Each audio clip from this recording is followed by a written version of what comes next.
l'imposition en force d'un grand marché transatlantique à l'insu des peuples, s'inscrivant, que je le disais tout à l'heure, comme la cerise sur le gâteau de ce plan général de domination mondiale. Je rappelle que nous sommes en 1812. En 1812, les États-Unis d'Amérique ont proclamé leur indépendance en 1776, vous le savez, se battent contre la Grande-Bretagne, signent le traité de Versailles de 1784 qui signe l'indépendance des États-Unis d'Amérique. Mais au lieu de rester sagement à développer leur État, la première chose qu'ils ont fait, c'est d'essayer ensuite de conquérir le Nord, c'est-à-dire le Canada, qui était resté fidèle à la couronne britannique. Profitant des guerres napoléoniennes qui mobilisaient une partie des troupes britanniques, les Américains interviennent au Canada pour essayer de mettre la main sur le Canada anglophone, plus le Québec tombé dans la main des Anglais après la bataille des plaines d'Abraham de 1759.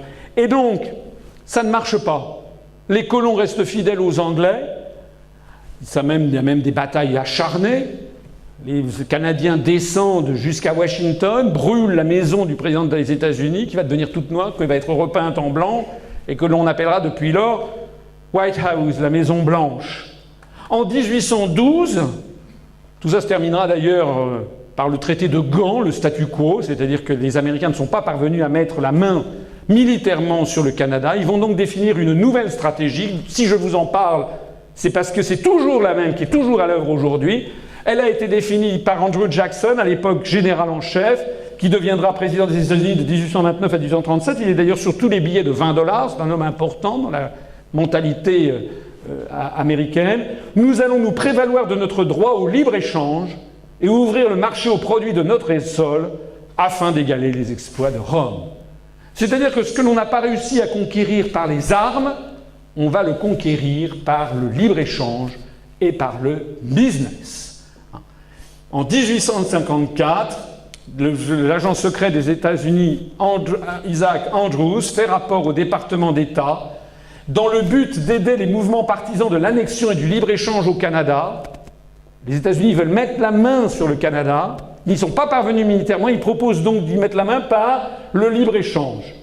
Les mouvements partisans de l'annexion et du libre-échange, c'est la même chose. J'ai versé $5 000 à un rédacteur de journal, ça veut dire j'ai corrompu la presse. J'ai versé $5 000 à un procureur général, j'ai corrompu la justice. J'ai versé $5 000 à un inspecteur général, j'ai corrompu l'administration. Et j'ai versé $15 000 à un député, 3 fois plus pour un politique, c'est bien ce qu'il faut, de l'Assemblée du Nouveau-Brunswick, dit l'agent secret Isaac Andrews, qui travaille pour le département des États-Unis d'Amérique. Ça, ce sont des citations qui sont tirées d'un livre tout à fait scientifique, Hors des griffes de l'aigle, 4 siècles de résistance canadienne à l'expansionnisme américain, publié au Québec en 1998. C'est page 73 pour les amateurs de précision. Vous pouvez le trouver d'ailleurs facilement en vente sur Google, en tapant ça sur Google ou sur eBay. L'agent secret qui fait rapport au ministre des Affaires étrangères américain dit « J'ai pris par conséquent les mesures qu'exigeait la situation au Nouveau-Brunswick, donc une des provinces fédérales canadiennes, afin de modérer l'opposition et de tranquilliser l'opinion publique. J'ai réussi à me rendre à Fredericton, la capitale provinciale, toujours, hein. Ça existe toujours, le Nouveau-Brunswick, c'est au sud du Québec, au nord de l'État américain du Maine.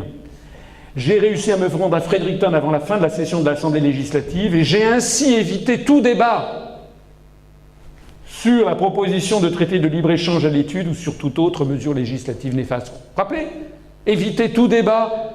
C'était déjà c'est ce que conseillait en 1965 la note à Robert Marjolin, vice-président de la CE. Il faut éviter tout débat sur l'Union monétaire européenne que nous vous demandons de faire.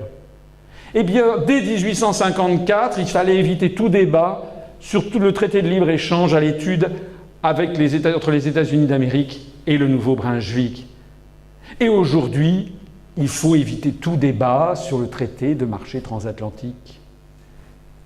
J'ai dépensé plus de $100 000, disait donc cet agent en 1854, pour convaincre d'éminentes personnalités d'appuyer l'annexion du Canada par les États-Unis, ou sinon le libre-échange avec les États-Unis. Vous voyez, c'est soit l'annexion, soit, si ça ne marche pas, le libre-échange. Mais cette somme n'est rien en comparaison des privilèges qui vont être obtenus de façon permanente et du pouvoir et de l'influence que cela donnera à jamais à notre confédération C'est ce à quoi nous avons affaire. Ici, le représentant américain au commerce Ron Kirk à gauche et le commissaire européen au commerce Karel de Gucht,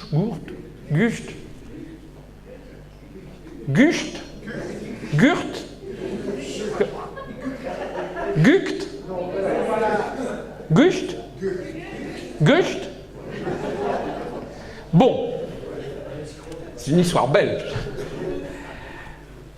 À Davos, le 28 janvier 2012, c'est votre compatriote qui négocie au nom de la France, de la Grèce, de l'Espagne, du Portugal, qui négocie cette forfaiture dans le dos des peuples.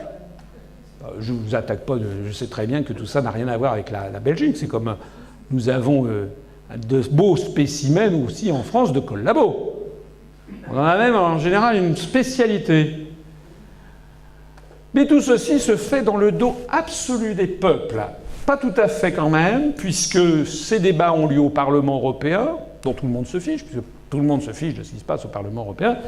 Peut-être un tout petit peu moins en Belgique, mais je peux vous assurer que si vous allez dans le Limousin ou en...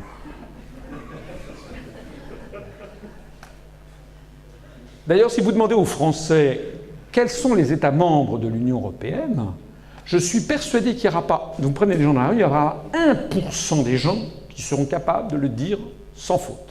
Quand je dis 1%, c'est peut-être même pas 0,1%. Le droit français interdit d'ailleurs le mariage arrangé. On n'a pas le droit de marier de force un jeune homme avec une jeune fille contre leur gré. C'est interdit. Dans les sociétés tribales traditionnelles, il y avait des marieuses, etc. Mais on a marié de force les Français avec 10 nouveaux États membres de l'Union européenne dont ils ignorent tout. Les Français ne savent même pas ce que c'est que la Lettonie.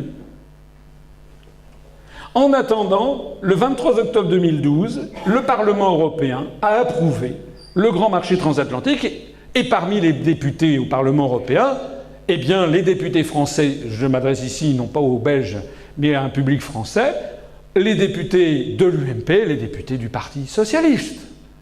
Et les Français de base ne savent rien sur cette affaire qui aura évidemment des conséquences absolument considérables.